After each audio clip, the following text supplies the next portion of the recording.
తెలంగాణలోనే అతిపెద్ద పసుపు వ్యవసాయ మార్కెట్ ఇది. వ్యవసాయ మార్కెట్కు ఒక రైతుని మార్కెట్ కమిటీ చైర్మన్గా నియమించింది కాంగ్రెస్ పార్టీ, రేవంత్ రెడ్డి సీఎం ఆధ్వర్యంలో. మొత్తంగా చూసుకోవచ్చు, ఈ నిజామాబాద్ వ్యవసాయ మార్కెట్కు నూతనంగా బాధ్యతలు చేపట్టారు. దీనికి అంతటికి సంబంధించి పూర్తి స్థాయిలో ఉప్పగంగారెడ్డి ఉన్నారు, వారిని అడుగుతారు. సార్ చెప్పండి, ముఖ్యంగా మీరు స్వయాన రైతు సాధక బాధకులు తెలుసు, రైతులందరూ కూడా పంటలు ఈ వ్యవసాయ మార్కెట్కి తీసుకొస్తారు. రైతాంగం కోసం మీరు మొట్టమొదటిసారిగా ఈ నిజామాబాద్ వ్యవసాయ మార్కెట్ కమిటీకి చైర్మన్గా మీరు అయ్యారు. గతంలో కూడా కిసాన్ కాంగ్రెస్ అధ్యక్షులుగా ఇప్పుడు కూడా పనిచేస్తున్న నేపథ్యంలో రైతుల కోసం ఏం చేస్తారు ఈ మార్కెట్ కమిటీ?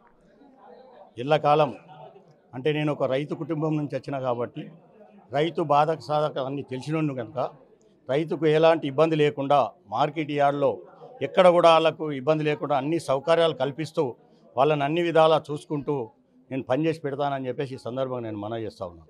గతంలో కూడా నిజామాబాద్ జిల్లాలో అతిపెద్ద వ్యవసాయ మార్కెట్ పసుపుకు రైతులకు ఎంతోమంది ఎన్నో ఇబ్బందులు పడ్డ పరిస్థితి. గత సంవత్సరం పసుపుకు బాగా డిమాండ్ పెరిగింది. రానున్న రోజుల్లో మరింత డిమాండ్ పెరుగుతుందని రైతులు ఆశాభావం వ్యక్తం చేస్తారు. దానికి ఇంకేం ప్రయత్నాలు చేస్తారు?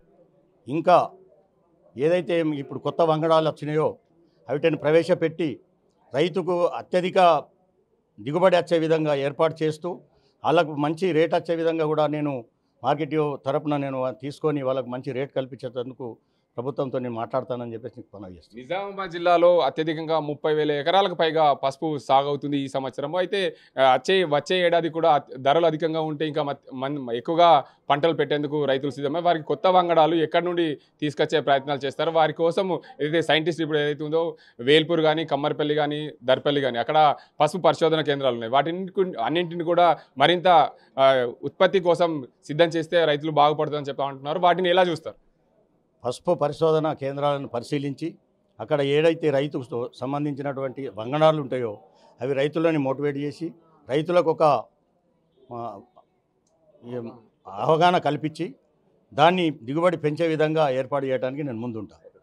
మొత్తంగా చూసుకోవచ్చు, రైతాంగం కోసం నేను పనిచేస్తున్నాను, రైతుల కోసమే ఏదైతే రైతు వ్యవసాయ మార్కెట్ కమిటీ దీనికి అంతటికి సంబంధించి రైతుల కోసం ఇక్కడ ధరలు నిర్ణయాలు జరుగుతుంటాయి. అందువల్ల రైతులు పండించిన పంటలకు మద్దతు ధరలు వచ్చే విధంగా ప్రయత్నం చేస్తాను.